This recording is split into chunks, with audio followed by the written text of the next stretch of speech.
First of all, I'm joined by Marc Francois. You've led the inquiry into the defence procurement for the Defence Select Committee. You're also alleging that the MOD's procurement system is broken. You're also the MP for Raleigh and Wickford, and of course you're chair of the European Research Group, the ERG. Marc, thanks for coming in this morning. Good morning. Good God, this report doesn't make for great reading. You're talking about a procurement system that is broken. You're talking about the fact that we are not adequately defended. We've not got enough ships, tanks or planes. And now the Defence Secretary has bailed. Yeah, it's not great. So to put it into context, we spend about £50 billion a year on defence, and almost half of that is spent either on buying equipment for the armed forces or servicing it while it's in operational service. So we looked at that half of the money that's being spent, and we did indeed conclude that it is broken. In fact, very quickly from the report, this one sentence summarises it. We have discovered, this was after a 6-month very detailed inquiry, we have discovered a UK procurement system which is highly bureaucratic, overly stratified, far too ponderous, with an inconsistent approach to safety, very poor accountability, and a culture which appears institutionally averse to individual responsibility. And as a result of that, we go on to conclude we believe the system is now in need of major comprehensive reform. Are you saying that this might be a risk to national security? Because obviously we're facing unprecedented threats from Russia and China. I mean, the timing of this report, you would have thought that we'd got our ducks in a row, we're providing all of this weaponry to Ukraine, and it seems as if we can't really get our own house in order. Yes, I mean, it is a risk to national security and also to that of our allies. There is a war in Ukraine. Jens Stoltenberg, the very well-respected Secretary-General of NATO, who Michael Portillo knows well, said before Christmas, NATO could get drawn into this conflict. So we might, conceivably, have to fight at short notice. And for instance, if you look at the army, some of the vehicles we would have to fight with, because of these procurement failures, are 40 or 50, or wait for it, even 60 years old. We cannot field a full warfighting division, which is a commitment to NATO. Because of these procurement problems, because the system is broken, we can't meet our NATO commitments to our allies. You know what the criticism from the left will be about all this, Marc? It will be that there's been 13 years of Tory failure on this. I mean, whose fault is it? Is it Ben Wallace's fault? Does it go further back than that? I mean, you have been in power for more than a decade. Why haven't these problems been resolved? That's a fair criticism, but for the record, these problems have been there for decades. There were big procurement problems under Labour, with the aircraft carriers, with a thing called the Nimrod. Procurement problems, you sort of lose faith in the entire system. Well, that is why we've titled the report, It Is Broke, and it's time to fix it. So we make 22 quite crunchy recommendations, one of which, the chief of which, is a sense of urgency and need not to leave it for years, but to fix it now, and to align accountability with responsibility. Because what you find is the system is so bureaucratic, hardly anyone... Tell me about some of the numbers, because I think there's a killer statistic in this report, isn't there, about how many people are actually working on procurement. Right, so we did some international comparisons. We looked at how the Americans did it, the French do it, and the Israelis do it. Defence Equipment and Support, D&S for short, is our main procurement arm. That employs 11,500 people. The Israeli equivalent, the Department for Procurement and Production, or DOP for short, employs 300. So if the Israelis can do it with 300, and they do it pretty well, why do we need 11,500? Is this a civil service failure, then? At the system, well, there are military officers involved in it too, to be fair.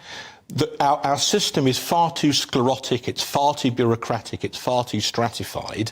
We need to slim the whole thing down. Now, there's another imperative, as well as being ready, if we had to fight, and that is, the Armed Forces Pay Award, 5%, very well deserved by the Armed Forces. The Chancellor said there's no new money. That's got to come out of savings in the MOD budget. If you wanted to find savings, D&S would be a very good place to start. Start with the procurement. What's your reaction to Ben Wallace saying that he's stepping down? I mean, the timing is appalling, not just because of the state the world's in, but because of these by-elections coming around the corner. Why are so many Tories jumping ship? Well, on Ben, he will be a loss. He's been our longest-serving Defence Secretary, certainly in living memory. I mean, has the Prime Minister been found wanting here? I mean, there was a bit of argy-bargy over his comment about Amazon and the Ukraine. He's been denied this job as the head of NATO, seemingly by Joe Biden. Has Sunak not supported somebody who's effectively a Boris Johnson champion? Let me tell you one thing about Ben Wallace, for the record, if he's going, right? He'll be missed. Ben Wallace, perhaps with a soldier's instinct, Camilla, saw the Russian invasion coming. And he took on the Whitehall establishment to make sure that the Ukrainians got thousands of NLAWs and had time to train to use them effectively in anti-tank ambushes. What that meant, from what we now know of the first 48 hours of the invasion, was if they hadn't had those NLAWs, the Russians would be in Kyiv now. So Ben Wallace, whether you love him or hate him, helped to save Ukraine. That is a fact. Yeah, so why is he leaving? He's done a really good job, you're claiming. Yeah, he has. He's being touted as a future Prime Minister, and he's jumping ship. So this suggests that the Tory ship is sinking, Mark. Well, I think it's possible, had history been different, Ben Wallace could have been Prime Minister. But anyway, he's not going to be now.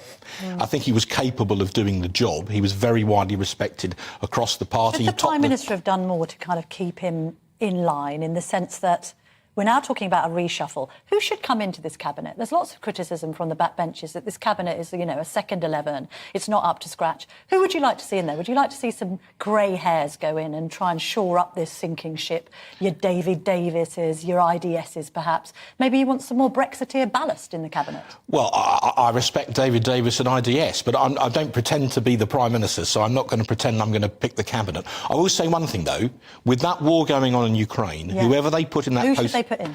Someone who understands Give me a defence. Someone, well, James Heapy's the number 2 in the department. He would be a very good choice. What we can't afford to do is to bring in a defence secretary who doesn't know the difference between a tank and a helicopter, just for tokenistic reasons. No. We need someone who actually understands. So do you need a former military man or woman? It doesn't have to be someone... Penny Mordaunt? She was there briefly, then she got shuffled out. Should she be shuffled back in? Well, perhaps having been in the military would be an advantage, but it just needs to be someone that understands defence, because you can't afford someone with a war in Ukraine to come in cold. But who would Mark Francois want in this role? It's not my decision. James would be very good. You're really close to these matters. I think Penny would be very good. IDS knows a lot about it.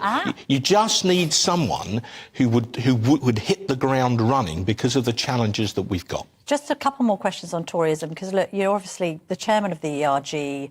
I suppose there's this sense that caucus has shrunk and you've been overtaken by the likes of the New Conservatives, and you've still got the One Nationers.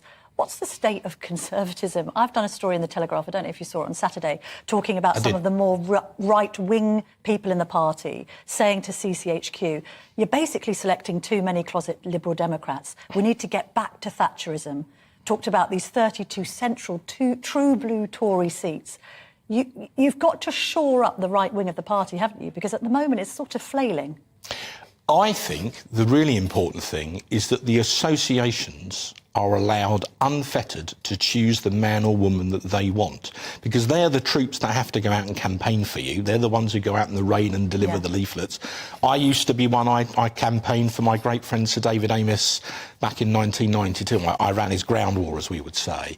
So what I think we need to stop is the interference from the centre, you know, those phone calls the night before the selection meeting to association chairmen saying, oh, it'd be ever so handy if so-and-so, who's very well regarded, were to get this seat. We need to stop doing that. Do you think CCHQ historically has chosen too many red Tories? I think it should be. That's a straight question. Well, I think it should be down to individual associations to choose, not CCHQ. But you're worried about left drift. I know you are. So you think that these selections for these key seats, because let's be honest, come 2024, you don't know who's going to be left.